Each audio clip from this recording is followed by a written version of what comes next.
Ayan na, na-wrap cut ko na yung guide nung plate na ilalagay dito.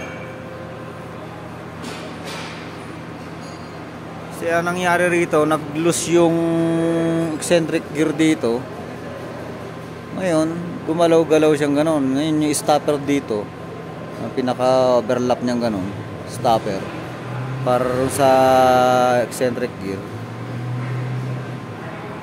Matingas, ikot.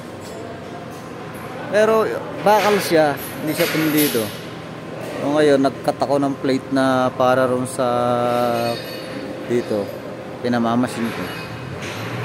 Nilagyan ko ng groove dito, ito yung stopper.